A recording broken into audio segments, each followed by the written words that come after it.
మనమందరం కూడా మహింపరుచుకుని ఉన్నాం. చిన్న ప్రార్థన చేసుకుని ఆ తదుపరి దేవుని యొక్క వాక్యాన్ని మనం నేర్చుకుందాము. ప్రార్థన. సకల ఆశీర్వాదకు కారణాభూతుడైన మా ప్రియ పరలోకపు తండ్రి, నీ ఘనమైన అత్యున్నతమైన నామానికి వందనాలు, స్తుతి స్తోత్రములు తండ్రి. గడిచిన కాలమంతయు గడిచిన దినములో నీవు మమ్మల్ని కాచి కాపాడి నీ రెక్కల కింద భద్రపరిచిన విధానాన్ని బట్టి నీ కృతజ్ఞతలు చెల్లిస్తూ ఉన్నాము తండ్రి.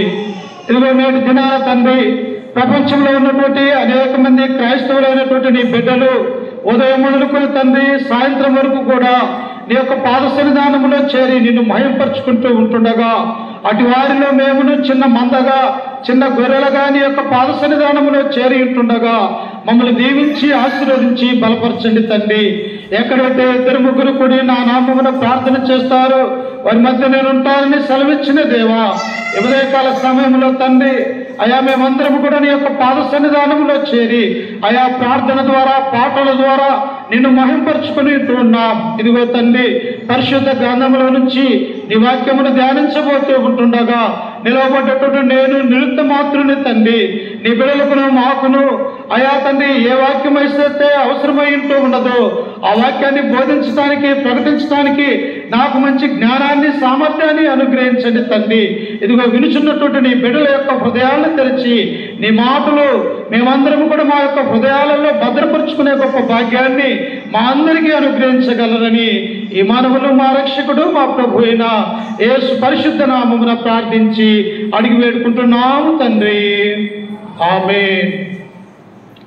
క్రీస్తునందు ప్రేమైనటువంటి దేవుని బిడ్డలారా, మనమందరము కూడా మరి ప్రభు దినాన సంఘముగా సమకూడుకుంటూ ప్రతి ఆదివారం కూడా ప్రార్థన ద్వారా పాటల ద్వారా వాక్యం ద్వారా క్రీస్తు యొక్క ప్రభు యొక్క ఆయన రక్తము ఆయన యొక్క శరీరము ద్వారా అలాగనే కానుకల ద్వారా ఈ యొక్క 5 విషయాల ద్వారా మనం ప్రతి ఆదివారం కూడా దేవుణ్ణి ఆరాధించుకుంటూ ఉన్నాం. అందుకనే ఆ యొక్క ఆరాధనలో ఒక భాగం ఏమిటి అంటే దేవుని యొక్క వాక్యాన్ని ధ్యానించటం ప్రియులారా, అంటే నేర్చుకోవటము, దేవుడు చేసినటువంటి ఆశ్చర్యమైనటువంటి కార్యాలు, అలాగనే బైబిల్లో ఉన్నటువంటి 66 గ్రంథాలలో తన దేవుని యందు భయభక్తులు కలిగినటువంటి వారు ఉన్నారు. దేవుడంటే తెలియనటువంటి వారి జనాంగం కూడా అనేక మంది కూడా ఉన్నట్టుగా మనము చూస్తూ ఉన్నాం. అందుకనే యొక్క మధ్యాహ్నకాల సమయంలో కొన్ని నిమిషాల పాటు దేవుని యొక్క వాక్యాన్ని మనం నేర్చుకుందాం. ఎవరి గురించి? బైబిల్లో అనేక మంది భక్తులు ఉన్నట్టుగా మనం ఆదికాండం నుంచి ప్రకటన గ్రంథం వరకు మనం ఆలోచన చేస్తూ ఉన్నప్పుడు అనేక మంది దేవుడంటే భయము, భక్తి, విశ్వాసము కలిగినటువంటి వారిని మనము చూడగలం ప్రియులారా. అందుకనే ఈ యొక్క మధ్యాహ్నకాల సమయంలో నోహు గురించి, నోహు యొక్క జీవితాన్ని గురించి మనం నేర్చుకొనబోతూ ఉన్నాం. మనందరికీ కూడా తెలుసు, నోహు గురించి తెలుసు, అబ్రహాము గురించి తెలుసు, ఆదాము గురించి తెలుసు, ఆ తర్వాత మోసే గురించి తెలుసు. క్రొత్త నిబంధనకు వచ్చేసరికి యేసు క్రీస్తు వారు ఈ యొక్క లోకానికి ఎందుకు వచ్చాడు, ఆ తర్వాత అపోస్తలులు, వీరందరి గురించి కూడా చాలా వరకు మనకందరికీ కూడా తెలిసినటువంటి వారిగానే ఉంటూ ఉన్నాం. అయితే నోహు యొక్క జీవితాన్ని గురించి మనం ఆలోచన చేస్తూ ఉన్నప్పుడు ఈ భూమి మీద ఆయన ఎలా జీవించాడు, ఈనాడున్న అనేక విషయాలలో ఈనాడు ఉన్నటువంటి టెక్నాలజీ ఆనాడు లేనటువంటి వారిగా మనము చూడగలం ప్రియులారా. అందుకనే ఈ యొక్క నోహు యొక్క జీవితం గురించి బైబిల్ ఏమని సెలవిస్తూ ఉన్నది, దేవుడు తన యొక్క గ్రంథంలో ఈయన గురించి ఎన్ని అధ్యాయాలు రాయించాడో మనం యొక్క మధ్యాహ్న కాల సమయంలో చూద్దాం. చూడండి నాతో పాటు పరిశుద్ధ గ్రంథంలో నుంచి ఆదికాండము 5వ అధ్యాయము, ఆదికాండము 5వ అధ్యాయము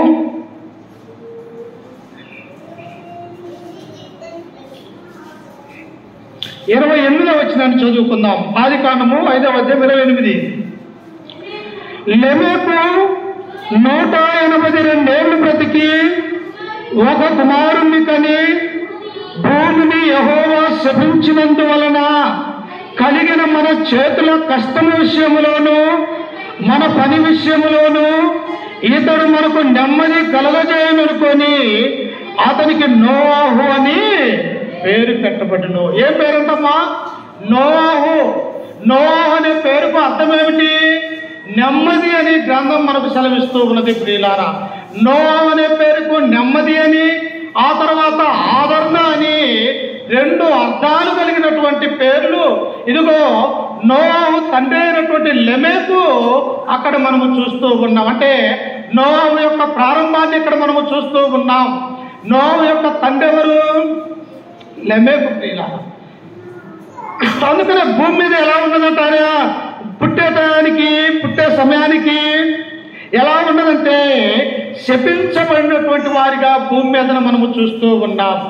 అందుకనే ఈ యొక్క నోవాహు ఎన్నో తరము వాడంటే బైబిల్లో ఆదాము నుంచి మనము చదువుకుంటూ వస్తూ ఉన్నప్పుడు ఈ యొక్క 6వ అధ్యాయానికి వచ్చేసరికి నోవాహు ఎన్నో తరము వాడు అంటే 10వ తరము వాడిగా పిలువబడుతూ ఉన్నాడు. ఎన్నో తరం వాడంటమ్మా? 1 నుంచి ఆదాము నుంచి మొదటి తరం వాడైతే, ఆ తర్వాత తన యొక్క కుమారుడైనటువంటి షేతు, కయ్యూను, హేబేలు వీళ్ళు 2వ తరం అయితే, ఈ విధంగా చూసుకుంటూ ఉన్నప్పుడు 10వ తరము వాడుగా నోవాహు పిలువబడుతూ ఉన్నట్టుగా మనము చూడగలుగుతూ ఉన్నాం. అయితే ఈ యొక్క నోవాహు జీవించినటువంటి సమయంలో ప్రజలు ఎలా ఉన్నారంట? దేవుడే శపించటానికి సిద్ధంగా ఉన్నట్టుగా భూమిని మనము చూడగలం ప్రియులారా. చూడండి, ఆ విషయాన్ని మనము చదువుకుందాం. ఆదికాండము 6వ అధ్యాయం 1వ వచనంలో మనము చదువుకుంటే ఒకసారి చూడండి భూమి ఎలా ఉన్నదో. నరులు భూమి మీద విస్తరింప ఆరంభించిన తరువాత కుమార్తెలు వారికి పుట్టినప్పుడు దేవుని కుమారులు నరుల కుమార్తెలు చక్కని వారని చూచి వారందరితో తమ మనస్సుకు వచ్చిన స్త్రీలను వివాహము చేసుకున్నది. ఎలా ఉన్నదంట?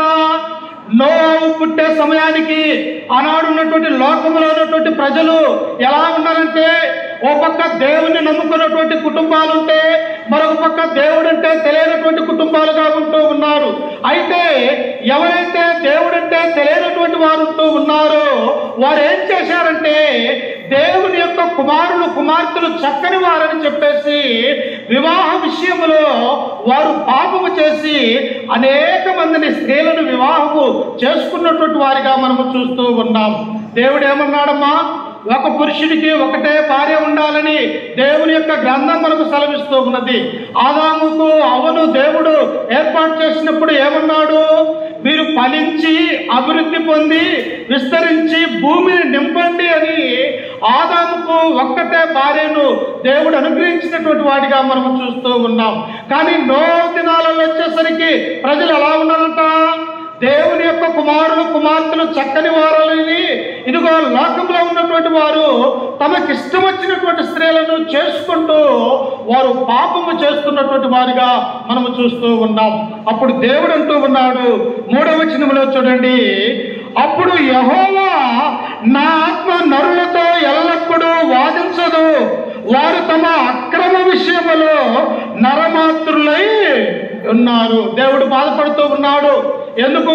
మానవుని యొక్క లోకంలోనికి మానవుని సృష్టించినటువంటి దేవుని యొక్క సంకల్పం ఏమిటి?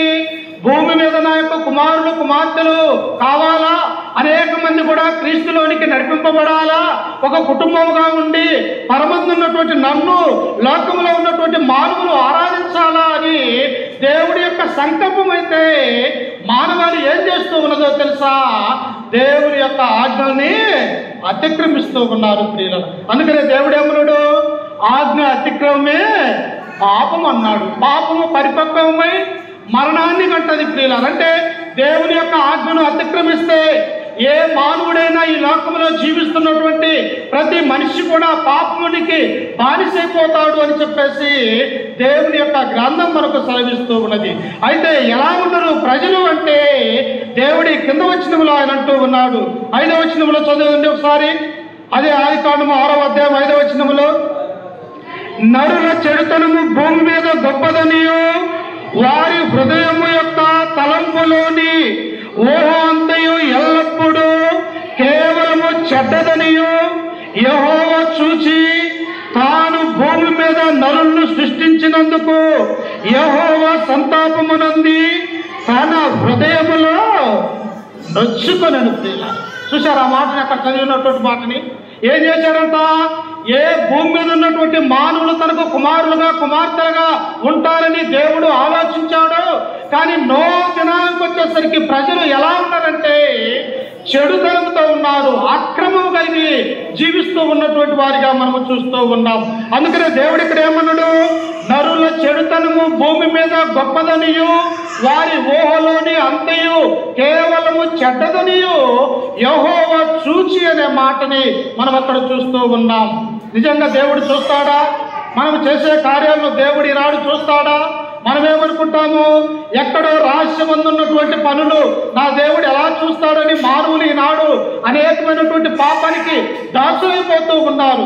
కానీ దేవుడు ప్రతి విషయాన్ని కూడా పరలోకంలో నుండి నిన్ను నన్ను చూస్తూ ఉన్నాడు అన్నటువంటి ఆ విషయాన్ని మనము జ్ఞాపకం చేసుకోవాలి ప్రియులారా. ఒకసారి చూడండి, పరిశుద్ధ గ్రంథంలో నుంచి 139వ కీర్తన 1-2 వచనాలు మనము చదువుకుందాము. 60 పిల్లలు 139వ కీర్తన 1-2 వచనాలు చదువుకుందాం. చూడండి ఒకసారి. యెహోవా, నీవు నన్ను పరిశోధించి తెలుసుకొని ఉన్నావు. నేను కూర్చుండుట నేను లేచుట నీకు తెలియను. మనం ఏమనుకుంటూ ఉన్నాము? దేవుడు మమ్మల్ని చూడటం లేదులే, మేము ఏ పాపము చేసినా ఏ మోసము చేసినా ఏ అబద్ధం ఆడినా దేవుడు మనల్ని చూడటం లేదని మానవుని యొక్క హృదయాలలో మనం అనుకుంటూ ఉన్నాం. కానీ దేవుడు ఏమంటూ ఉన్నాడో తెలుసా? ఇక్కడ యెహోవా, నీవు నన్ను పరిశోధించి తెలుసుకొని ఉన్నావు. ఏం చేస్తూ ఉన్నట్టు మానవుల్ని, ఏ ఒక్కరు ఎలా ఉన్నారు, వారి యొక్క హృదయం యొక్క ఆలోచన ఎలా ఉన్నది, వారి యొక్క మనస్సు ఎలా ఉన్నది, నా యొక్క బిడ్డలు నాలో ఉన్నారా లేకపోతే సాతానుకు వెళ్ళిపోయారా అని యెహోవా పరలోకంలో నుండి మానవులను ఏం చేస్తూ ఉన్నాడు అంటే ఆయన పరిశీలన చేస్తూ ఉన్నాడు. ప్రియులారా, అమ్మా, కూరగాయలు కొనడానికి మనం వెళ్తాం. ఏం కొంటాం మనము? మంచి అయితే ఏరి తీసుకొని కొంటాం, అవే చెడ్డవిగా ఉంటే అక్కడే పడేస్తాం. అలాగనే దేవుడు కూడా మానవుల్ని తమ యొక్క హృదయ ఆలోచనలు ఎరిగినటువంటి దేవుడు ఏం చేస్తూ ఉన్నాడంట? ఆయన పరిశీలన చేస్తూ ఉన్నారు. ఎవరు నా యొక్క కుమారులుగా కుమార్తెలుగా ఉన్నారు, ఎవరు దేవుడంటే భయం భక్తి కలిగి ఉన్నారు అని ఆయన పరలోకంలో నుండి మానవాల్ని పరిశీలన చేసేవారిగా ఉంటూ ఉన్నాడు. అందుకే ఇక్కడ దావీదు మహారాజు ఏమంటూ ఉన్నాడు? అక్కడ నేను కూర్చుండుట నేను లేచుట నీకు తెలియను, నాకు తలంపు పుట్టక మునుపే నీవు నా మనస్సు గ్రహించుచున్నావు. మన మనస్సు దేవునికి తెలియదా? మన యొక్క హృదయ ఆలోచనలు దేవునికి తెలియదా? ఎందుకంటే మానవులు నిర్మించినటువంటి దేవుడు ఈ యొక్క నరుడు ఒక మట్టిని తీసుకుని ఒక బొమ్మను తయారు చేసి దేవుడు ఏం చేశాడు? దేవుడు తన యొక్క జీవాన్ని మానవుల్లోనికి ఓదగా నరుడు జీవాత్మ ఆయను అని ఆదికాండంలో మనము చదువుకుంటూ ఉన్నాం. అయితే నోవహు దినాలలోకి వచ్చేసరికి కూడా మమ్మల్ని ఎవరు చూస్తారులే అని చెప్పేసి వివాహ విషయంలో అక్రమంగా నడుచుకుంటూ ఉన్నారు, పాపం విషయంలో అక్రమంగా నడుచుకుంటున్నారు, విగ్రహారాధన విషయంలో వారు అక్రమంగా నడుచుకుంటున్నప్పుడు దేవుడు వారితో అంటూ ఉన్నాడు, నరుల చెడుతనము భూమి మీద గొప్పదనియు వారి హృదయం యొక్క తలంపులోని కేవలము చెడ్డదనియు యెహోవా చూసి సంతాపము నొంది తమ హృదయములో నొచ్చుకొనెను. ప్రియులారా, మనకు పుట్టినటువంటి కుమారులు కుమార్తెలు ఉన్నారు. మన తల్లిదండ్రుల యొక్క మాట వినక, చెప్పిన మాట వినక ఈ లోకంలో వారి ఇష్టానుసారంగా తిరుగుతూ ఉన్నప్పుడు కన్నటువంటి తల్లిదండ్రుల యొక్క బాధ ఎలా ఉంటుంది? నేను ఇంతగా పెంచి 9 నెలలు నా గర్భంలో పోసి ఎన్ని సంవత్సరాల పాటు అనేక విషయాలలో బాగోగులు చూసుకున్నాక నా యొక్క మాట వినకుండా ఇదిగో త్రోవ తప్పిపోయాడే నా యొక్క కుమారుడు కుమార్తెలని తల్లిదండ్రులు ఎలాగైతే ఒక వేదనను మిగుస్తూ ఉన్నారో ఈ భూమి మీద మానవులు నిర్మించినందుకు కూడా తండ్రి అయినటువంటి దేవుడు ఏం చేస్తున్నట్టే తన హృదయంలో సంతాపము రంగుతూ ఉన్నాడు. అంటే ఏడుస్తూ ఉన్నారు, ఆయన కన్నీరు కారుస్తూ ఉన్నారు. ఏంటి మానవులు నా యొక్క కుమారులుగా కుమార్తెలుగా ఉంటారని నేను అనుకున్నాను, కానీ వీరు ఎలా ఉన్నారంట? వారు తమ హృదయంలో దేవునికి చోటియ్యక అక్రమంగా నడుచుకునే వారిగా నోవహు దినాలలో మనము చూస్తూ ఉన్నాం. అయితే ప్రియులారా, ఇట్టి చెడ్డ దినాలలో జీవించినటువంటి వ్యక్తి ఎవరు అంటే నోవాహు ప్రియులారా. చూసారా, లోకమంతా ఒక పక్క ఉన్నది. లోకమంతా కూడా దేవుడిని ఎరగినటువంటి వారిగా ఉన్నారు. లోకములో అసలు దేవుని యొక్క భయం లేనటువంటి వారిగా ఉన్నారు. కానీ ఇంటి చెడ్డ సమాజంలో జీవించినటువంటి ఒక కుటుంబం ఎవరంటే నోవాహు కుటుంబము అని ఈ గ్రంథం మనకు సెలవిస్తూ ఉన్నది. అయితే నోవాహు ఎలాగూ జీవించాడంట చూడండి, నాతో పాటు పరిశుద్ధ గ్రంథంలో నుంచి ఎలా జీవించాడంటే నోవాహు హెబ్రీయులకు రాసినటువంటి పత్రిక 11వ అధ్యాయము 7వ వచనాన్ని చదువుకుందాం. అపోస్తలుడైనటువంటి పౌలు గారు హెబ్రీయులకు రాసినటువంటి పత్రిక 11వ అధ్యాయము 7వ వచనాన్ని చదువుకుందాం.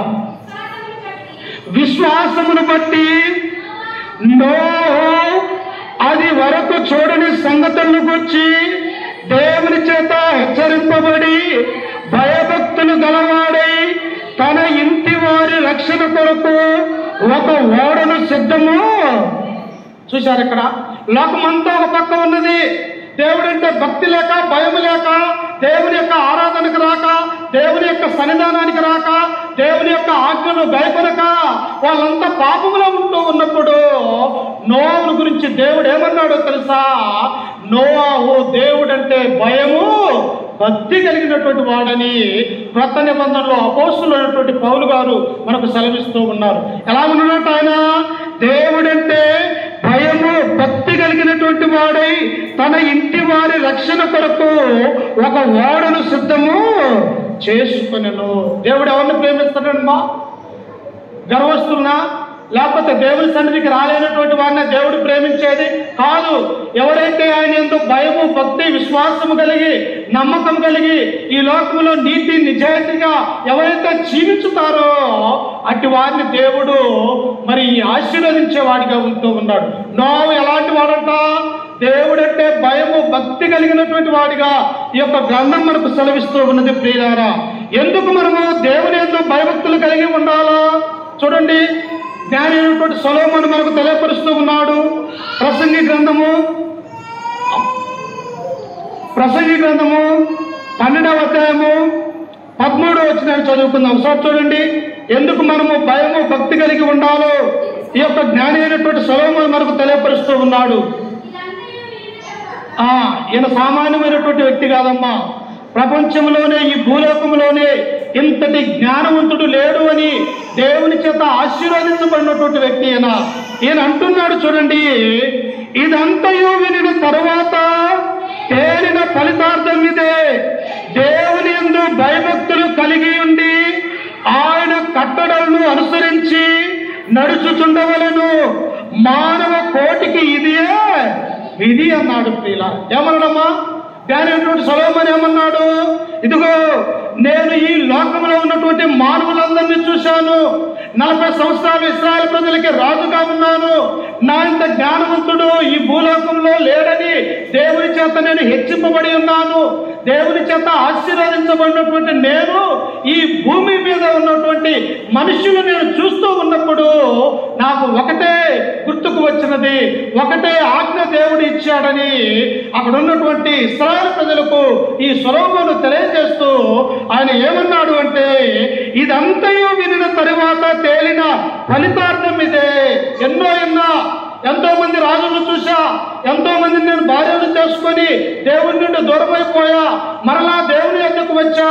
కానీ ఇవన్నీ జరిగిన తర్వాత తేలిన ఫలితార్థం ఇది ఏమిటంటే, దేవుని యందు భయభక్తులు కలిగి ఉండుట మానవ కోటికి ఇదియే విధి అన్నాడు. ప్రియుల, విధి అంటే ఏంటి? ఆజ్ఞ. విధి అంటే ఆజ్ఞ, దేవుని యొక్క ఆజ్ఞ. ఎవరైనా కూడా దేవుని యందు భయము, భక్తి కలిగి ఉండాలి. దేవుని యందు భయము, భక్తి కలిగి ఉంటే ఆశీర్వదించబడతారు తప్ప దేవుడంటే భయం లేక, భక్తి లేక ఈ లోకములో మనం ఉన్నట్టయితే నశించిపోతారు అని ఈ యొక్క జ్ఞాని అయినటువంటి సొలొమోను మనకు తెలియజేసేవాడిగా ఉంటూ ఉన్నాడు. అందుకనే నోవాహు ఎలాంటి వాడంటమ్మా? దేవుడంటే భయము, భక్తి కలిగినటువంటి వారు ఉన్నారు. కానీ ఈనాడు మనం చూస్తూ ఉన్నప్పుడు అనేక మంది కూడా పురుషులుగా ఉన్నటువంటి వారు, లేకపోతే యవనస్తులుగా ఉన్నటువంటి వారు తల్లిదండ్రుల యొక్క మాట వినక, దేవుడంటే భయం లేక, భక్తి లేక వారి యొక్క జీవితాలని ఈ లోకంలోనే నశింపజేసుకుంటున్నట్టుగా మనము చూస్తూ ఉన్నాం.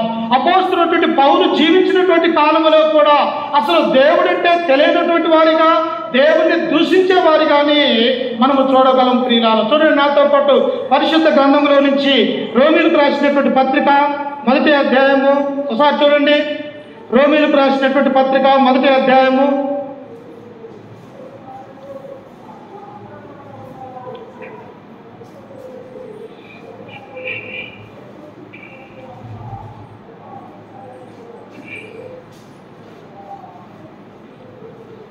18వ వచనం చదువుకుందాం. రోమీయులకు రాసినటువంటి పత్రిక 1వ అధ్యాయం 18. దుర్నీతి చేత సత్యమును అడ్డగించు మనుషుల యొక్క సమస్త భక్తిహీనతల మీదను, దుర్నీతి మీదను దేవుని కోపము పరలోకములో నుండి బయలుపరచబడుచున్నది. ఎవరి మీద తమ్మా? ఎవరైతే దేవుడంటే భయం లేకుండా ఉన్నారో, ఎవరైతే దేవుడంటే భక్తి లేకుండా ఉన్నారో, దేవుని భయం లేక, భక్తి లేక ఈ లోకంలో పాపానికి దాసులై ఎవరైతే ఉన్నారో, దేవునికి ఎవరైతే ఎదురు తిరిగి జీవిస్తూ ఉన్నారో వారి మీద దేవుడు ఏం చేస్తూ ఉన్నాడట? దేవుడు పరలోకములో నుండి వారిని చూసి సమస్త భక్తిహీనత మీదను, దుర్నీతి మీదను దేవుని కోపము పరలోకములో నుండి బయలుపరచబడుచున్నది. దేవునికి కోపం వస్తే మనం తట్టుకోగలమా? ఈ లోకంలో మనము జీవించగలమా? ఆయన యొక్క కృప లేనిది ఈ లోకంలో మనం బతకగలమా? ఒక్క నిమిషమైనను, ఒక్క సెకండ్ అయినను ఆయన యొక్క చిత్తములో లేకపోతే ఈ భూలోకంలో మనం బ్రతకలేము అన్నటువంటి విషయాన్ని ఇక్కడ అపోస్తలుడైనటువంటి పౌలు సెలవిస్తూ ఉన్నాడు. అందుకనే ఇక్కడ నోవహు ఏం చేస్తూ ఉన్నాడు? లోకమంతా ఒక పక్క ఉన్నప్పటికీ కూడా ఇదిగో నేను, నాకు ఈ దేవుడిచ్చినటువంటి నా యొక్క భార్య, నాకు ఇచ్చినటువంటి 3 కుమారులు, 3 కోడళ్ళు కూడా దేవునిలో ఉండాలా, దేవుని యొక్క భయం కలిగి ఉండాలి అని ఈ యొక్క నోవహు కుటుంబం ఎలా ఉన్నదంటే దేవుని యందు భయభక్తులు కలిగినటువంటి వారిగా మనము చూస్తాం. ప్రియులారా, దేవుని యందు భయభక్తులు కలిగి ఉంటే ఎన్నో మేలులు అని మనం ఇక్కడ గమనిస్తూ ఉన్నాం. ఒకవేళ అసలు దేవుడంటే భయం లేకపోతే, భక్తి లేకపోతే ఏమైపోతాము? నోవహు జీవితంలో ఏమైపోయారు చూడండి. పేతురు రాసినటువంటి 2వ పత్రిక 2వ అధ్యాయము 5వ వచనాన్ని మనం చదువుకుందాం. దేవుడంటే భయం లేకపోతే, భక్తి లేకపోతే ప్రజలు ఏమైపోతారో చూడండి ఒకసారి. పేతురు రాసినటువంటి 2వ పత్రిక 2వ అధ్యాయం 5వ వచనాన్ని మనం చదువుకుందాం.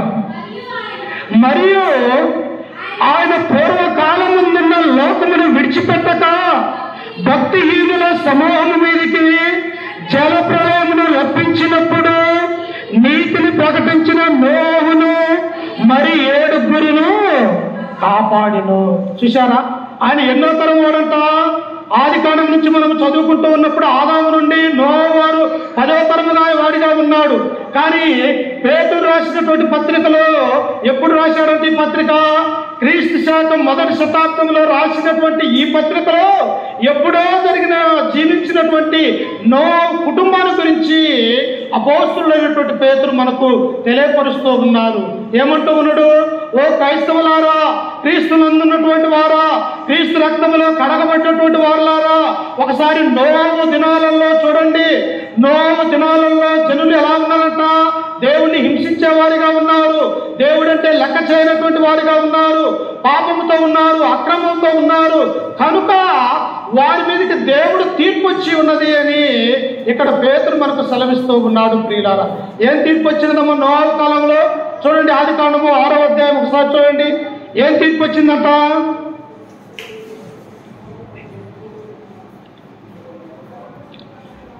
ఆది కాండము 6వ అధ్యాయము 7వ వచనం చదువుకుందాం. ఏం తీర్పు వచ్చింది అక్కడ చూడండి ఒకసారి. అప్పుడు యెహోవా నేను సృజించిన నరులతో కూడా జంతువులను, పురుగులను, ఆకాశ పాక్షాదులను భూమి మీద నుండకుండా తుడిచి, ఎంత బాధపడితే తనకు పుట్టిన కుమారుల్ని చంపాలనుకుంటాడమ్మ దేవుడు. ఆయన ఎంత వేదన చెందితే, తమ హృదయంలో ఎంత దుఃఖపడితే భూమి మీద ఉన్నటువంటి మానవుల్ని ఈ లోకంలో ఉండకుండా చంపాలని దేవుడు ఎందుకు అనుకుంటూ ఉన్నాడు? అందుకని ఇక్కడ ఆయన అంటూ ఉన్నాడు, అప్పుడు యెహోవా నేను సృజించిన నరులతో పాటు పక్షులను సమస్త జీవరాశులని అందరినీ కూడా తుడిచి వేయుదును అంటూ ఉన్నాడు. దేవునికి ఎదురు తిరిగితే, దేవుని యందు భయభక్తులు కలిగి లేక మనం ఈ లోకంలో జీవించినట్లయితే, అసలు దేవుని గురించినటువంటి జ్ఞానం మనలో లేకపోతే, నోవహు దినాలలో జనులు ఎలా ఉన్నారంట, అనేక విషయాలలో కూడా తినుచు త్రాగుచు పెళ్లిళ్ళు చేసుకొనుచు వారి ఇష్టానుసారంగా జీవించాడు అని ప్రభు అయినటువంటి యేసు క్రీస్తు వారు సెలవిచ్చినాడు. ప్రియులారా, నోవహు దినాలలో ఎలా ఉన్నారంట, అనేక విషయాలలో దేవుని యొద్దకు రాలేక ఈ లోక సంబంధమైనటువంటి పాపములో ఉంటూ ఉన్నారు. అప్పుడు దేవుడు ఏమనుకున్నాడంటే, ఈ భూమి మీద మానవుల్ని, పక్షుల్ని, సమస్త జీవరాశుల్ని ఈ లోకములో నుంచి పూర్తిగా చంపివేయాలా, తుడిచివేయాలని ఆయన ఆలోచన కలిగి ఉన్నాడు. ప్రియుల చూశారా, నీ నా జీవితంలో కూడా ఇంక నువ్వు దేవుడంటే భయం లేక, ఇంక నువ్వు దేవుడంటే భక్తి లేక, ఇంక నువ్వు దేవుని యొక్క సన్నిధానానికి రాలేక, ఇంక నువ్వు లోకంలో ఉన్నట్టయితే, ఆనాడున్నటువంటి నోవహు దినాలలో ప్రజలు ఎలాగైతే జలప్రలయం ద్వారా పూర్తిగా నశించిపోతూ ఉన్నారో, నేడు కూడా మనము అలాగనే నశించిపోతామన్నటువంటి విషయాన్ని మనము గుర్తు చేసుకోవాలి ప్రియులారా. అందుకనే చూడండి, ఇంకా కింద వచనంలో చదువుకుంటే ఆయన ఏమంటూ ఉన్నాడో చూడండి. 8వ వచనంలో, అయితే నోవహు యెహోవా దృష్టికి కృపను పొందినవాడాయను. ఎలా అయిపోయిందంట, వీళ్ళందరూ పాపం చేస్తున్నప్పటికీ కూడా నోవహు యెహోవా దృష్టికి ఎలా ఉన్నాడంట, కృప పొందినటువంటి వాడిగా ఉంటూ ఉన్నాడు. ఎందుకంటే ఆయన నీతిమంతుడు అని గ్రంథం అంటూ ఉన్నది. ప్రియులారా, నీతిమంతుడు అంటే పాపము చేయనటువంటి వాడు, పాపపు మాటలకు లోబడినటువంటి వాడు, దేవుని సన్నిధానంలో ఉండేటువంటి వాడు. అందుకనే నోవహు ఎలాగైతే జీవించి ఉన్నాడో, నేటి క్రైస్తవ సమాజముగా ఆయన యొక్క సంఘముగా ఉన్నటువంటి మనము కూడా నోవహు వలె జీవించాలని దేవుడు కోరుకుంటున్నట్టుగా మనము చూస్తూ ఉన్నాం. మొట్టమొదటిగా ఏమిటంట, నోవహు దేవుడంటే భయం కలిగినటువంటి వాడిగా మనము చూస్తూ ఉన్నాం. నోవహు రెండవదిగా ఎలాంటి వాడంట, ఆయన నీతిమంతుడని దేవుని యొక్క గ్రంథము మనకు తెలియజేస్తూ ఉన్నది. ప్రియులారా, అంతేకాదు నోవహు ఎలాంటి వాడో తెలుసా, దేవునితో నడిచినటువంటి వాడు. ప్రియులారా, ఎలాంటి వాడంటమ్మా నోవహు? ఎలాంటి వాడు? మొట్టమొదటిగా ఆయన దేవుడంటే భయం కలిగినటువంటి వాడు, భక్తి కలిగినటువంటి వాడు. రెండవదిగా ఎలాంటి వాడు, ఆయన నీతిమంతుడని గ్రంథం మనకు సెలవిస్తూ ఉంది. మూడవదిగా మనము చూస్తూ ఉన్నప్పుడు ఈ యొక్క నోవహు ఎలాంటి వాడంటే దేవునితో నడిచే వాడుగా ఉన్నాడు. చూడండి, ఆ మాట మనం చదువుకుందాము. అదే ఆదికాండం 6వ అధ్యాయం 9వ వచనంలో మనం చదువుకుంటే నోవహు ఎలాంటి వాడో చూడండి, అక్కడే ఉన్నది 6:9. నోవహు వంశావళి ఇదే, నోవహు నీతిపరుడును తన తరములలో నిందారహితుడై ఉండను. నోవహు దేవునితో కూడా నడిచిన వాడు. మన నడక ఎలా ఉన్నది? మన ఆలోచన ఎలా ఉన్నది? మనము దేవునితో నడుస్తూ ఉన్నామా, లేకపోతే లోకములో నడుస్తూ ఉన్నామా, లేకపోతే నోవహు వలె నీతిపరుడుగా ఉన్నామా, లేకపోతే అనీతిమంతులుగా ఈ లోకంలో మనం బ్రతుకుతూ ఉన్నామా? అయితే నోవహు ఎలాంటి వాడంటే దేవునితో నడిచేవాడని దేవుని యొక్క గ్రంథం మనకు సెలవిస్తూ ఉన్నది. అమ్మా, దేవునితో స్నేహం కలిగితే మనం ఏదన్నా పాపం చేయగలుగుతామా? దేవునితో నడిచే మాట అయితే పాపపు ఆలోచన మన యొక్క హృదయంలో ఉంటుందా? అందుకనే నోవహు దేవునితో నడుస్తూ ఉన్నాడు కనుక మనము కూడా అలాగ నడవాలని దేవుడు కోరుకుంటూ ఉన్నాడు. ప్రియులారా, ఇందుకే ఎలా నడిచాడంట? బైబిల్లో చూడండి ఒకసారి, హానోకు కూడా అలాగనే ఉన్నటువంటి వాడిగా మనము చూస్తాం. చూడండి, ఆదికాండము 5వ అధ్యాయము 22వ వచనం చదువుకుందాం. హానోకు మెతూషెలను కనిన తర్వాత 300 ఏళ్ళు దేవునితో నడుచుతూ కుమారులు కుమార్తెలను, ఎన్ని సంవత్సరాలు అంటమ్మా? మనకిచ్చిన ఈ 70-80 సంవత్సరాలే దేవునితో నడవలేని వారిగా ఉంటూ ఉన్నాం, పాపము బ్రతుకుతూ ఉంటూ ఉన్నాం. కానీ ఈ యొక్క ఈయన ఎలాగున్నట్టు హానోకు 300 సంవత్సరాల పాటు దేవునితో నడుస్తూ ఉన్నాడు. మనం నడవగలుగుతామా? మనము చేయగలుగుతామా? దేవుడు మనకిచ్చినటువంటి ఈ ఆయుష్ని, ఈ ఆరోగ్యాన్ని దేవుని పని కొరకై ఉపయోగించగలుగుతామా? మనము కూడా దేవునితో హానోకు ఎలాగైతే దేవునితో 300 ఏళ్ళు నడిచి ఉన్నాడు, నోవు ఎలాగైతే నిత్యము కూడా దేవునితో నడుస్తూ ఉన్నాడో నీ నా జీవితంలో కూడా దేవునితో మనము నడవాలి అని దేవుని యొక్క గ్రంథం మనకు సెలవిస్తూ ఉన్నది. ఇంకా చూసినట్టయితే చూడండి ఒకసారి ఆమోసు గ్రంథంలో దేవుడు మనకు తెలియపరుస్తూ ఉన్నాడు. పరిశుద్ధ గ్రంథంలో నుంచి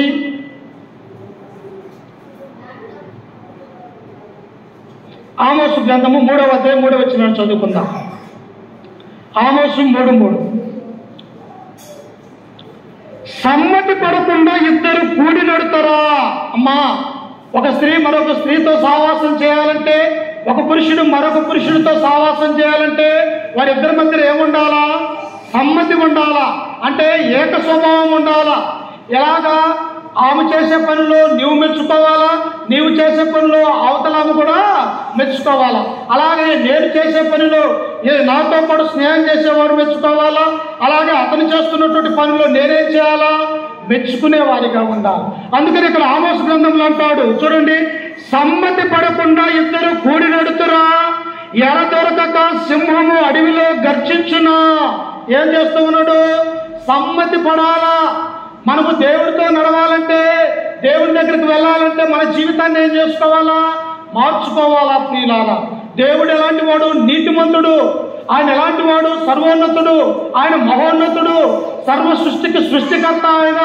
అట్టి వాడితో భూలోకంలో ఉన్న మనము ఆయనతో నడవాలంటే మనమేం మార్చుకోవాలా? మన పాప జీవితాన్ని మనము మార్చుకోవాలా ప్రియులారా. మానవుని యొక్క హృదయం ఎలాంటిదంటమ్మా?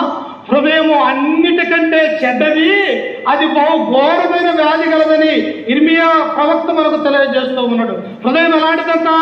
అన్నిటికంటే చెడ్డది, అది బహు ఘోరమైన వ్యాధి కలది అని దేవుడు మనకు సెలవిస్తూ ఉన్నాడు. ఈ ఘోరమైన వ్యాధి కలిగినటువంటి ఈ హృదయాన్ని మార్చుకొని మనము దేవునితో నడిచేవారిగా ఉండాలని దేవుడు కోరుకుంటూ ఉన్నాడు. అలా నడిచాడు. ఎవరెవరు నడిచాడు? హానోకు నడిచాడు దేవుడితో పాటు. అలాగనే నోవాహు కూడా దేవుడితో పాటు నడిచినటువంటి వాడిగా మనం చూస్తూ ఉన్నాం. ఇంకా నోవాహు ఎలాంటి వాడంట?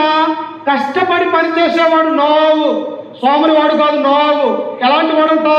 కుటుంబ యజమానికి ఉండవలసినటువంటి అర్హతలు తిమోతికి రాసినటువంటి పత్రికలో, తీతు రాసినటువంటి పత్రికలో దేవుడు మనకు సెలవిచ్చాడు ప్రియులారా. నోవాహు ఎలాంటి వాడంట?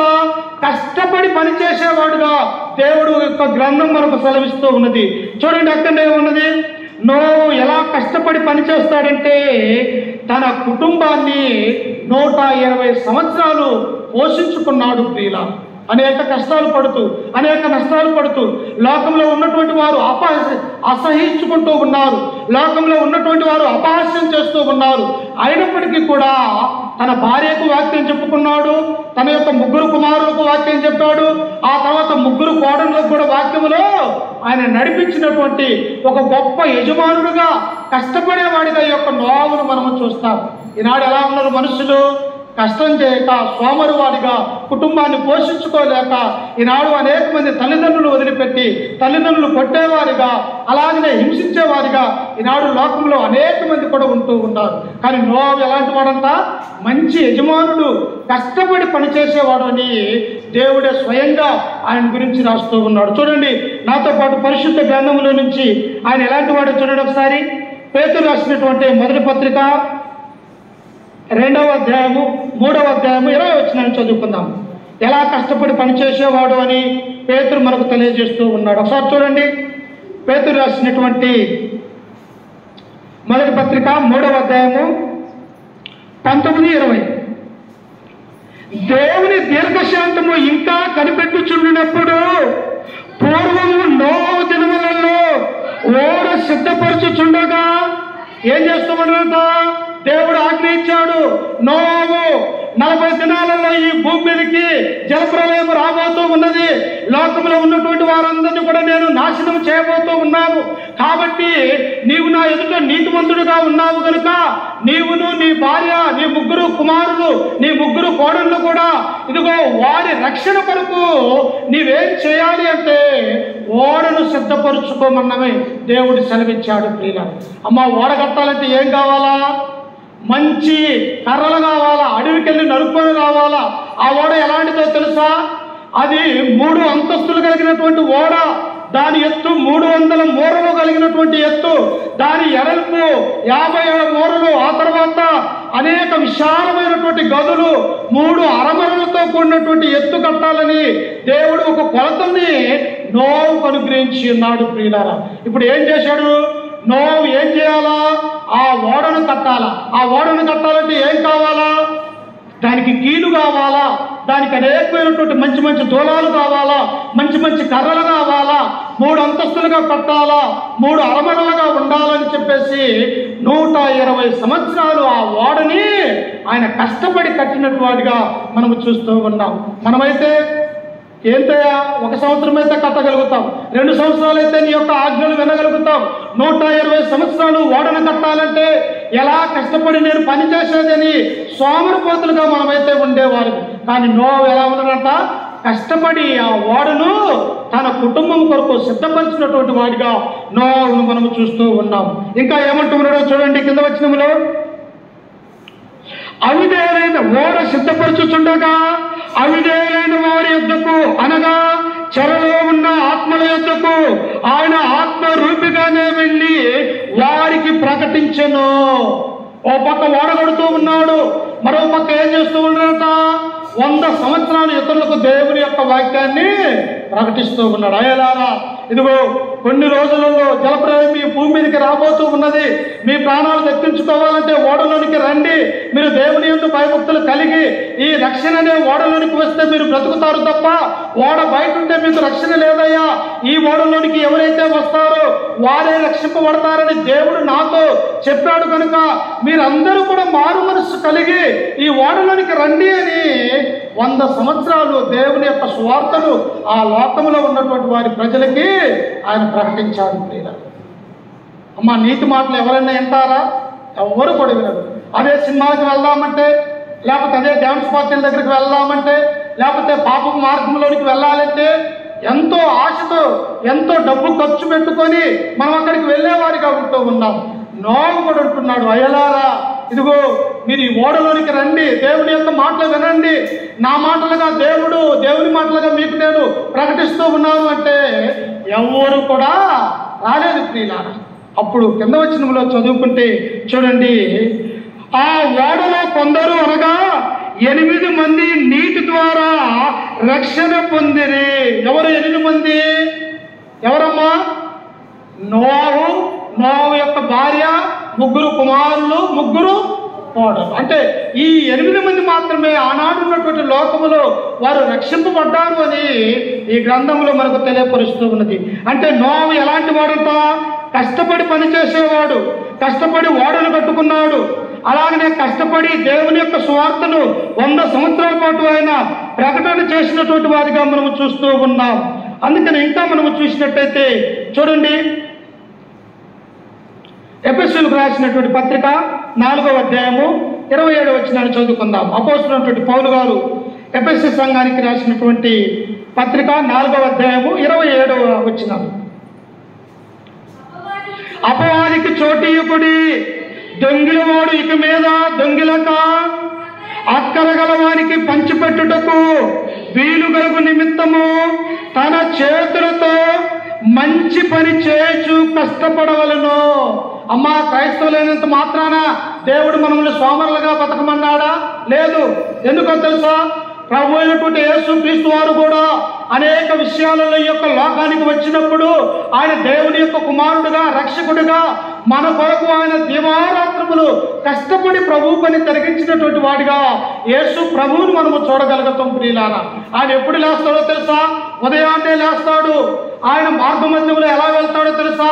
చాలల్లో నుంచి వెళ్తాడు, అడవులలో, అలాగనే నదులలో, సముద్రాలలో అనేక విధాలుగా ఆయన కష్టపడి ప్రభు పనిని, దేవుని యొక్క పనిని చేయడానికి ఈ లోకంలోనికి క్రీస్తు ప్రభు వచ్చాడు ప్రియులారా. అలాగే అపోస్తలులు వాళ్ళు సోమరు వాళ్ళు కాదు.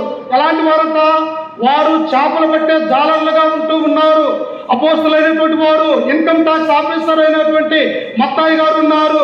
అనేక విధాలుగా వారు కష్టపడి పనిచేస్తూ ఉన్నప్పుడు దేవుడు వారిని నా పనికి రమ్మని పిలిచి ఉన్నాడు ప్రియులారా. అందుకని ఇక్కడ పౌలు అంటూ ఉన్నాడు, ఓ ఎఫెసీలారా, ఎఫెసీలో ఉన్నటువంటి క్రీస్తు యొక్క సంఘమా, మీ జీవితములలో మీరు కూడా ఏం చేయాలా? ప్రతి ఆదివారం దేవుని యొక్క మందిరానికి వెళ్తూ మిగిలిన రోజులు మీరు ఏం చేయాలా? మీకు వచ్చినటువంటి పని చేసుకుంటూ ఎవరైతే లోకంలో అక్కరగల వారిగా ఉన్నారో వారికి మీరేం చేయాలంట? పంచిపెట్టే వారిగా ఉంటారు. ఎవరుంటారో అక్కర కలిగినటువంటి వారిగా? ఈనాడు భూమి మీద చూస్తూ ఉన్నప్పుడు చేతులు లేనటువంటి వారు, కాళ్ళు లేనటువంటి వారు, ఈ చూపులు లేనటువంటి వారు అనేక మంది రైల్వే స్టేషన్లలో, బస్సులలో వారు ఏమంటారంట? వారికి నడవటానికి కాళ్ళు లేక, లేకపోతే పని చేసుకోవటానికి చేతులు లేక వారి యొక్క జీవితము దుర్బలమైనటువంటి జీవితంగా ఉంటూ ఉన్నది. అట్టి వారికి దేవుడు ఏం చేయమన్నట? అక్కరగల వారికి పంచి పెట్టాలని దేవుని యొక్క గ్రంథం మనకు సెలవిస్తూ ఉన్నది ప్రియులారా.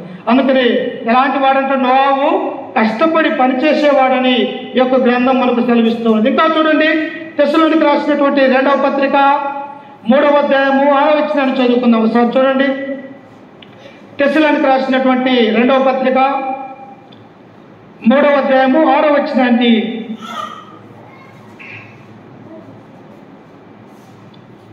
సహోదరులారా, మా వలన పొందిన బోధన ప్రకారము కాక అక్రమముగా నడుచుకుని ప్రతి సహోదరు యొద్ద నుండి తొలగిపోవాలని మన ప్రభు అయిన యేసు క్రీస్తు పేరట మీకు ఆజ్ఞాపించుచున్నాను. నోవాహు ఎవరి నుంచి దూరం అయిపోయాడమ్మా? అక్రమముగా నడుచుకున్న వారి నుంచి ఏమైపోయాడంట? తన కుటుంబాన్ని కాపాడుకుంటూ ఉన్నాడు. ఇక అపోస్తలుడైనటువంటి పౌలు అంటూ ఉన్నాడు, ఓ మాసిదోనియా దేశంలో ఉన్నటువంటి సంఘమా, ఓ తెస్సలోనికలో ఉన్న క్రైస్తవులారా, అక్రమముగా నడుచుకుని వారి నుండి నువ్వేం చేయాలంట? దూరముగా జరిగిపోవాలి ప్రియులారా. కీర్తనకారుడు ఏమన్నాడు మొదటి కీర్తనలో? దుష్టుల ఆలోచన చెప్పున నడవక, పాపుల మార్గమందు నిలవక, అపాసకులు కూర్చుండ చోటున కూర్చుండక, యెహోవా ధర్మశాస్త్రమును ఆనందించుచు దివారాత్రములు దానిని ధ్యానించువాడు ధన్యుడు. అంటే ఎవరి నుంచి దూరం కావాలి? మనము అక్రమముగా నడుచుకునే వారి నుంచి మనము దూరముగా వేరుగా ఉండాలని ఇక్కడ అపోస్తలుడైనటువంటి పౌలు సెలవిస్తూ ఉన్నాడు. ఇప్పుడు నోవాహు ఎక్కడ ఉన్నాడు? అక్రమముగా నడుచుకునే వారి నుంచి ఆయన దూరముగా జరిగి తన కొరకు ఒక ఓడను సిద్ధపరుచుకున్నటువంటి వాడిగా ఈ నోవాహు కుటుంబాన్ని మనము చూస్తూ ఉన్నాం. ఇంకా ఏమంటూ ఉన్నాడో చూడండి కింద వచనములో, ఎలాగూ మమ్మును పోలి నడుచుకుని వలెను మీకే తెలియను. ఎలాగ పోలి నడుచుకోవాలంట? కొరింథీయులకు రాసినటువంటి మొదటి పత్రిక 11వ అధ్యాయము 1వ వచనంలో ఆయన అంటాడు, నేను క్రీస్తును పోలి నడుచుకున్న ప్రకారము మీరు నన్ను పోలి నడుచుకోవాలి. ఎవరిని పోలి నడుచుకోవాలమ్మా? ఈ లోకంలో ఉన్నటువంటి ఏ మానవుడు నీతిమంతుడు కాదు. కానీ ఎవరిని పోలి నడుచుకోవాలంటున్నాడు? నేను క్రీస్తును పోలి నడుచుకున్నాను. నేను ఎలాగైతే క్రీస్తు అడుగుజాడలలో నడిచానో మీరు నన్ను చూసి అలాగనే క్రీస్తులో నడవండి అని అపోస్తలుడైనటువంటి పౌలు గారు కొరింథీలో ఉన్నటువంటి సంఘానికి తెలియపరుస్తూ ఇక్కడ కూడా ఆయన ఏమంటూ ఉన్నాడు? ఎలాగూ మమ్మును పోలి నడుచుకుని వలెను మీకే తెలియను. మీ మధ్యన అక్రమముగా నడుచుకొనలేదు, ఎవరి యొద్దను ఉచితముగా ఆహారము పుచ్చుకొనలేదు. అమ్మా, పౌలు పుచ్చుకున్నాడా? ఆయన పుచ్చుకున్నాడా? అపోస్తుల కార్యములు అంటాడు, ఈ నా చేతులు కష్టపడి పనిచేసినాయి అంటాడు. ఆయన చేతులు ఎలా ఉండేవో తెలుసా? కాయలుగా ఉండేవి ప్రియులారా. ఆయన యొక్క మోకాలు ఎలా ఉండేవో తెలుసా? ప్రార్థన చేసి చేసి మోకాలు కూడా ఒంటె మోకాలు వలె ఉండేయంట. అంటే అపోస్తలుడైనటువంటి పౌలు పగలంతయు కూడా తేరాలు కుట్టి పని చేస్తాడు. రాత్రి అయ్యేసరికి ఎక్కడికి వెళ్తాడు? ఆయా ప్రాంతాలకు వెళ్ళి దేవుని యొక్క స్వార్థను ఆయన ప్రకటన చేసేవాడిగా ఉంటున్నాడు. అందుకనే పౌలు ఇక్కడ అంటున్నాడు, ఈ నా చేతులు కష్టపడినవి, ఇవి సోమరిగా లేవు. నేను కష్టపడి పని చేస్తూ ఇదిగో నా యొక్క జీవితాన్ని నేను కొనసాగించుకుంటూ మీకు సువార్తను నేను ప్రకటిస్తున్నాను అని దేవుని యొక్క వాక్యం ద్వారా పౌలు సెలవిస్తూ ఉన్నాడు ప్రియులారా. ఆ నోవాహు ఎలాంటి వాడంటమ్మా? కష్టపడి పనిచేసేవాడు. తన కుటుంబాన్ని కట్టుకున్నాడు, అలాగనే ఓడను కట్టినాడు. ఆ తర్వాత తన కుటుంబం అంతా ఓడల్లో రక్షణ పొందడానికి బాప్తిసం అనే కార్యక్రమం ద్వారా అక్కడ తన కుటుంబాన్ని రక్షించినటువంటి వాడిగా మనము చూడగలుగుతూ ఉన్నాం. ఇంకా చివరిగా ఇంకొక భాగాన్ని చూసి మనము చదువుకుందాం. చూడండి, ఎలాంటి వాడంటే నోవాహు మంచి భర్త. ఎలాంటి వాడంటమ్మా? మంచి భర్త. భార్య ఎవరిస్తారమ్మా దేవుడు? హెబ్రీయులకు రాసినటువంటి పత్రిక 13:4 ఏమంటాడు? వివాహము అన్ని విషయములో ఘనమైనది, పాన్పు నిష్కలంకమైనదని అంటాడు. అంటే నీకు భార్య ఇవ్వాలంటే దేవుడిస్తూ ఉన్నాడు, నీకు భర్త కావాలంటే ఎవరిస్తున్నాడు? దేవుడే ఇస్తూ ఉన్నాడు. ఎందుకంటే ప్రియులారా, భార్య భర్తల్ని కలిపేది ఎవరంట? దేవుని యొక్క సంకల్పము అని ఈ గ్రంథం మనకు సెలవిస్తూ ఉంది. అందుకనే ఈ నోవహు ఏం చేసిండు? దేవుడు నాతో మాట్లాడినాడు, నేనొక్కనే రక్షింపబడకూడదు, ఇదిగో నాతో పాటు దేవుడు నాకు ఇచ్చినటువంటి ఈ భార్య కూడా దేవుని రక్షణలోకి నడిపించాలి అని తన భార్యను కూడా దేవుని రక్షణలోనికి నడిపించినట్టుగా మనం చూస్తూ ఉన్నాం. నువ్వు నడిపిస్తూ ఉన్నావా నీ భర్తని? నీ యొక్క భార్యను నువ్వు నడిపిస్తూ ఉన్నావా? నీ యొక్క కుమారులు కుమార్తెల్ని ప్రతి ఆదివారం వచ్చిందంటే దేవుని యొక్క సన్నిధానానికి నడిపించే కార్యక్రమాన్ని నేను చేయగలుగుతూ ఉన్నానా? ఒకసారి మనం ఆలోచన చేసుకోవాలి. నోవహు ఎలాంటి వాడంట? ఒక మంచి భర్తను మరి భార్యను ప్రేమించేవాడిగా ఉన్నటువంటి వాడిగా మనం చూస్తూ ఉన్నాం. అందుకని ఆయన ఏమంటాడు చూడండి, పేతురు రాసినటువంటి మొదటి పత్రిక 3వ అధ్యాయము 1 నుంచి 7 వచనాలు చదువుకుంటే ఎలాంటి భార్య ఉండాలంట సార్ చూడండి. అటువలే స్త్రీలారా మీరు మీ స్వపురుషులకు లోబడి ఉండుడి. ఏమన్నదంట అక్కడ? 1 నుంచి 7. అటువలే స్త్రీలారా మీరు మీ స్వపురుషులకు లోబడి ఉండుడి. అందువలన వారిలో ఎవరైనాను వాక్యమునకు అవిధేయులైతే వారు భయముతో కూడిన మీ పవిత్ర ప్రవర్తనను చూసి వాక్యము లేకుండానే తమ భార్యల నడవడిన రాబట్టవచ్చును. మనం అనుకుంటాం, అయ్యా నా భర్తకి ఎన్ని మార్లు చెప్పినా వినటం లేదు, నా యొక్క కుమారుడికి కుమార్తెలకు ఎన్ని మార్లు చెప్పినా వారు వినటం లేదు అంటుండు. వారు వినటం లేదు. కానీ నువ్వు చేసినటువంటి బాధ్యత ఏమిటి?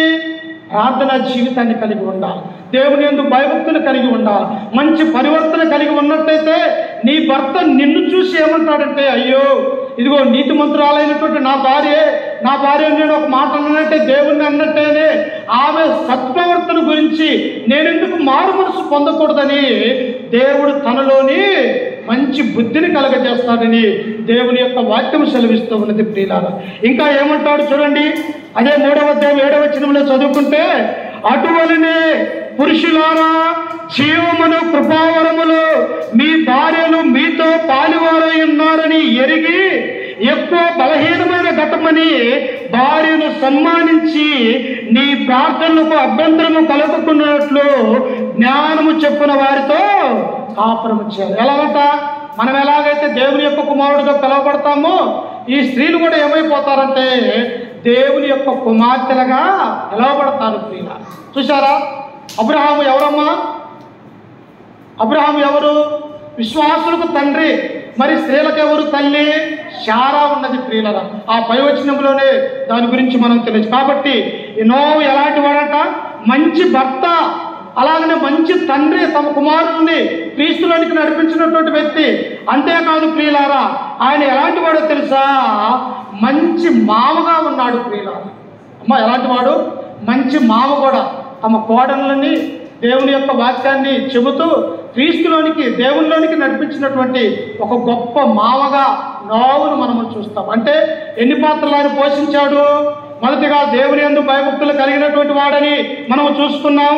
రెండవదిగా వచ్చేసి నోవహు నీతిమంతుడని మనము చూసుకున్నాం. మూడవదిగా వచ్చేసి నోవహు దేవునితో నడిచిన వాడని మనము నేర్చుకుంటున్నాం. అలాగా నాలుగవది వచ్చేసరికి ఎలాంటి వాడంటే ఆయన కష్టపడి పనిచేసేవాడని మనం నేర్చుకున్నాం. మరి ఐదవదిగా చూసినట్టయితే నోవహు మంచి భర్త, మంచి తండ్రి, అలాగనే మంచి మామగా ఈ యొక్క లోకములో పిలువబడ్డట్టుగా మనం చూస్తూ ఉన్నాం. కాబట్టి నా జీవితంలో కూడా నోవహు కుటుంబం వలె, నోవహు జీవితం వలె ఈ లోకంలో ఎందరూ అక్రమంగా నడుచుకున్నా, ఎంతమంది పాపులున్నా వారి జోలికి మనం వెళ్ళక నోవహు కుటుంబం వలె దేవుని యందు భయము, భక్తి, విశ్వాసము కలిగి మనము జీవించినట్టయితే దేవుడు నోవహును, నోవహు కుటుంబాన్ని ఎలాగైతే ఆశీర్వదించాడో నిన్ను నన్ను ఆశీర్వదించడానికి దేవుడు సిద్ధపాటు కలిగి ఉన్నాడు. చివరిగా ఒక మాట చదువుకొని ముగించుకుందాం. చూడండి, యాకోబు రాసినటువంటి పత్రిక 1వ అధ్యాయము 27వ వచనం చదువుకుందాం. చూడండి ఒకసారి. యాకోబు రాసినటువంటి పత్రిక 1వ అధ్యాయం 27వ వచనం.